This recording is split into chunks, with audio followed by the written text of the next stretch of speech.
Welcome guys, आज का target 1 million like and subscribe, comment share जरूर करें। वो वाइट और गोल्डन कलर का कॉम्बिनेशन काफी सुंदर लग रहा था। नाम के आखिर में एक मोर पंख का कलम पेन बना हुआ था जो खूबसूरत लग रहा था। आर्या ने उस नाम को एक बार दोहराया। आर्या ने अंदर देखा। कॉलेज एक हाफ सर्कल बिल्डिंग थी। अंदर जाने के लिए एक बड़े फाउंटेन को पार करके जाना था। आर्या ने कॉलेज के अंदर कदम रखा। वो कुछ दूरी पर गई थी कि तभी अचानक एक बाइक तेज होते हुए उसके पास से चली गई। आर्या ने देखा वो बाइक कुछ दूरी पर जाकर रुक गई। जैसे ही उस लड़के अपना हेलमेट निकाला, सभी लड़कियां जोर जोर से चिल्लाने लगी, अरे वो देख, रुद्र आ गया। तो कई उसे देखने के लिए वहां चली गई। आर्या ने जब उस लड़के का चेहरा देखा तो अपने दिमाग पर जोर दिया। उसे पुरानी आर्या की यादों से पता चला कि पता वह रुद्र था, कॉलेज का सबसे आमिर और हैंडसम भी लड़का। कॉलेज की सारी लड़कियों उस पर मरती थी। आर्या भी उनमें शामिल थी, लेकिन उसने कभी किसी से कहा नहीं। प्रेजेंट टाइम में आर्या को इस बात की खुशी हुई कि पुरानी आर्या ने कभी किसी को बताया नहीं कि वो भी उन पागल लड़कियों में से एक थी जो रुद्र पर मरती थी। वैसे देखा जाए तो आर्या मेंटली एक 25 साल की मैच्योर लड़की थी, लेकिन 3 साल पहले रिबीर्थ लेने के बाद उसका जन्म 5 साल छोटी आर्या में हुआ था, जिस वजह से आर्या के सामने अब सभी स्टूडेंट बच्चे ही थे। आर्या ने कॉलेज के अंदर अपने क्लास टीचर प्रकाश सर को ढूंढना शुरू किया। उसने थोड़ी देर में ही उन्हें लिया। अभी सारी क्लासेस शुरू हो चुकी थी, जिस वजह से प्रकाश सर लेक्चर अटेंड कर रहे थे। अहाना को देखकर उन्होंने पढ़ाना रोक दिया और बाहर आ गए। क्लासरूम के खड़े ने उन्हें अपनी ओर आते देखा और अपने बैग को सामने करते हुए उसकी जिप ओपन की। जल्दी प्रकाश सर उसके सामने आकर खड़े हो गए। उन्होंने आर्या को देखा और कहा, आर्या तुम इतने दिन से कहाँ थी? तुमने मुझे जाने से पहले बताया क्यों नहीं? कोई लेटर ही डाल देती। तुम्हारी अटेंडेंस अगर पूरी नहीं हुई तो तुम्हें एग्जाम के लिए बैठना मुश्किल हो जाएगा। आर्या ने अब तक अपनी बात से बैग से कुछ कागज निकालकर प्रकाश सर की ओर बढ़ाए और उसे देते हुए कहा, सर मेरा एक्सीडेंट हो गया था। मैं पिछले 3 महीने से कोमा में थी, जिस वजह से मैं आपको इन्फॉर्म नहीं कर पाई। पिछले हफ्ते ही मुझे होश आया था। यह मेरे मेडिकल सर्टिफिकेट, आप इसे देख लीजिए। मैं आगे अपने अटेंडेंस पूरी देने की कोशिश करूंगी। प्रकाश सर ने शॉक होकर आर्य को देखा। एक्सीडेंट कोमा, वह हैरान थे। उन्हें आर्य की लाइफ के बारे मोड़ा बहुत पता था, जिस वजह से वह उस पर इतना गुस्सा नहीं करते और जब हो सके तब उसकी हेल्प भी कर देते थे। लेकिन उन्हें आर्य के एक्सीडेंट होने के बारे में और उसके कोमा में जाने के बारे में कुछ पता ही नहीं चला। उन्होंने उसके क्लासरूम में भी कई बार पूछा, लेकिन किसी को भी कुछ भी पता नहीं था। प्रकाश सर ने कई बार उसके घर जाकर भी देखा, लेकिन वह जब भी जाते घर में ताला देखकर वापस आ जाते। उन्हें तो लगा था कि शायद आर्य ने कॉलेज छोड़ दिया, लेकिन उसके एक्सीडेंट की बात सुनकर वह हैरान मुंह खोले बस आर्या को देख रहे थे। उस कागज के साथ एक अपॉलजी लेटर भी अटैच था, जो आर्य ने लिखा था। आर्या उन्हें वैसे ही छोड़कर अपनी क्लासरूम की तरफ बढ़ गई। उसके क्लास पर अभी कोई टीचर नहीं आए थे। उसने जैसे हैं अंदर एंटर किया सभी की नजरें उसकी तरफ घूम गई। सभी उसे हैरानी से देख रहे थे। मैं वापस आ गई? क्या वह वापस आ गई? हाँ, वह सच। उस ग्रुप से आवाज आई। किसी ने कहा, अरे देखो ये कितने बदल गई है। आज यह शायद नहा कर आ गई। उस आवाज के साथ ही क्लास से जोर जोर से हंसने की भी आवाजें आने लगी। 2 मिनट पहले शांत क्लास अब जोर जोर से हंसने लगा था। किसी ने कहा, यार लग तो बड़ी सही रही। दूसरे ने उसकी बात पर हामी भरते हुए कहा, भाई तू बात तो सही कर रहा है, वैसे मुझे नहीं लगा था यह ऐसी भी दिख सकती है। और वह दोनों लड़के हंसने लगे। आर्या ने उनकी तरफ ध्यान नहीं दिया और अपनी सीट की तरफ जाने लगी, जो एकदम पीछे की तरफ एक कोने में थी। ऐसा नहीं था कि क्लास में सबकी अलग अलग सीट थी, लेकिन फिर भी पता नहीं क्यों उसे हर बार वही सीट मिलती थी। क्लास में कुछ बच्चे ऐसे थे जिन्होंने अपनी सीट किसी और को देने से मना किया था। लेकिन आर्य की ऐसी बात नहीं थी। वह जब भी आगे बैठती कोई ना कोई उसे आकर तंग करता और उसे उस सीट से उठने के लिए मजबूर कर देता, जिस वजह से आया अफसर उस बैंक बेंच पर जाकर बैठ जाती थी।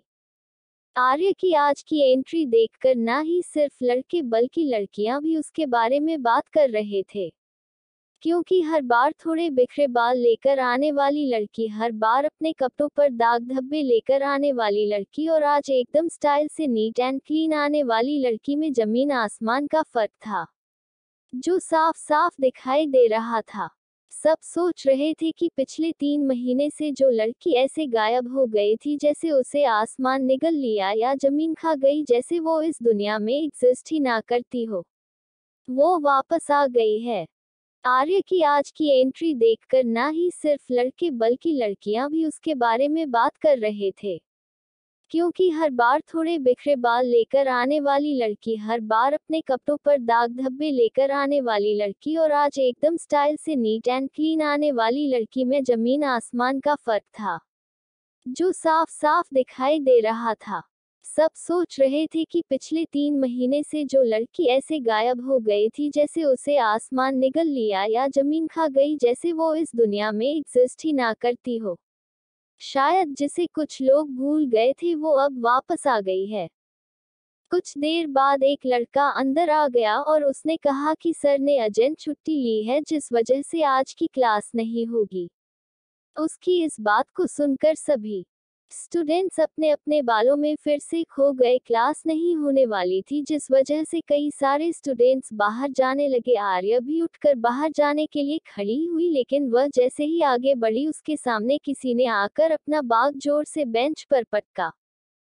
क्या बात है, इतने महीनों बाद लौटी हो और ऐसे दिखा रही हो जैसे मुझे पहचानती ही नहीं। क्या तुम सच में मुझे भूल गई? आखिर बात क्या है आर्या? अब यह मत कहना कि तुम सिर्फ 3 महीनों में मुझे भूल गई। इतना बोलकर उस लड़की ने आर्या को घूर कर देखा। आर्या ने उस लड़की को अपनी आंखें उठाकर देखा। वो लड़की अचानक डर गई और पीछे हटी और अपने ही पैरों में उछलाज कर गिरती। इससे पहले किसी ने इसको पकड़ लिया, वो खुद को संभालते हुए उसने आर्या को देखा। उसने अचानक वो नजर गायब होते हुए महसूस हुई जो उसने कुछ देर पहले महसूस की थी। उसने देखा आर्या का हाथ उसके हाथ को पकड़कर खड़ा था। वो लड़की खड़ी हुई और आर्या को मासूमियत से पूछा, ओए मुझे मरना चाहती हो क्या? आर्या ने उस लड़की को देखा जो उसका रास्ता रोककर खड़ी थी। वेदिका आर्या की दोस्त, सीक्रेट पार्टनर और अकेलेपन का सहारा। वो उसके दिल के पास थी, लेकिन वो यह आर्या नहीं थी, क्योंकि इस आर्या के पास दिल ही नहीं था। फिर भी उसने वेदिका से कोई बदतमीजी नहीं की और अपना बैग लेकर बाहर जाने लगी। वेदिका उसके पीछे पीछे अपना बैग लेकर चली गई। क्या बात है आरू, तुम तो पूरी तरह बदल गई हो। वेदिका उसके पीछे बक बक करते हुए चल रही थी। आर्या का उस पर कोई ध्यान नहीं दिया था। आर्या ने जाकर उस कैंटीन में एंटर किया और उसने लार्ज साइज बर्गर ऑर्डर किया। उसके पीछे आती वेदिका हैरान थी। वहां का एक स्मॉल साइज बर्गर कम से कम 400 से 500 तक था और इसने लार्ज बर्गर ऑर्डर किया जो कम से कम 700 रुपए का। ओ नो आर्या, क्या तुम पागल हो? तुमने एक बर्गर पर इतना पैसा वेस्ट किया, इसमें मैं तो पूरा हफ्ता खाना का लेती। तुमने इसे सिर्फ एक बर्गर पर वेस्ट किए। वेदिका ने एक गहरी सांस छोड़ी। आर्या जाकर एक टेबल पर बैठ गई। उसके सामने ही वेदिका भी बैठ चुकी थी। वह अभी भी आर्या से बक बक किए जा रही थी, लेकिन आर्या ने उसे कोई जवाब नहीं दिया। जल्द ही आर्या ने अपनी द प्लेट में से एक बर्गर निकाल कर वेदिका की तरफ बढ़ाए। वह हैरान थी, वह अचानक शांत हो गई। उसे समझ में नहीं आ रहा था कि उसके साथ क्या हो गया है। कब उसके हलक से जैसे आवाज ही नहीं निकल रही थी। उसने उस बर्गर की तरफ एक बार देखा और आर्य की तरफ से बाहर। अब तक आर्य ने पहली बार अपना मुंह खोलकर कुछ का। क्या तुम्हें नहीं चाहिए? 777। वेदिका ने आश्चर्य से पूछा, ये तुमने कब ऑर्डर किया? आर्य ने कुछ नहीं कहा, अपना खाना खाने लगी। उसने जब से होश संभाला था तब से वह हॉस्पिटल का खाना ही खाया था। उसका मुंह का स्वाद बिगड़ चुका था, उसे कुछ अच्छा खाना था जिस वजह से उसने आज पैसों की चिंता किए बिना, और लड़कियां अभी भी उसके पास करीब 10 से 12 हजार थे, लेकिन उसने उनकी फिक्र नहीं की और अपने खाने में ध्यान देने लगी।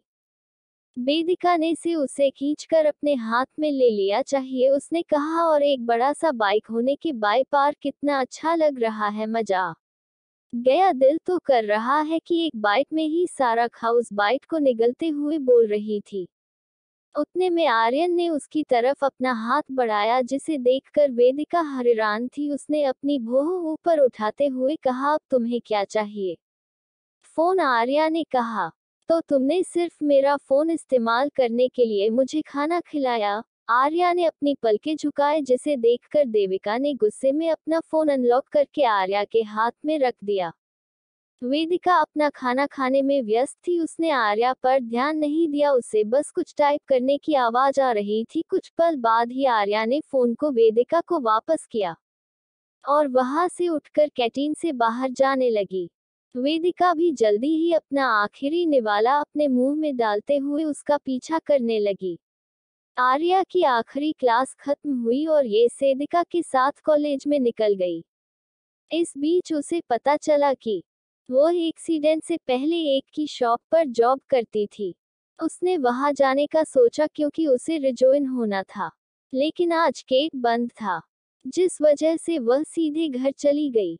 उसने अपना बैग नीचे रखा और ठंडे पानी से मुंह धो लिया। अभी दीप्ति को आने में काफी समय था। उसने अपनी बिजनेस मैनेजमेंट की कुछ किताबें निकाल कर उन्हें पढ़ना शुरू किया। वेलकम गाइस, हमारे चैनल पर नई है तो subscribe and like comment share जरूर करें ताकि आगे की स्टोरी आप लोगों के बीच अपलोड कर सको।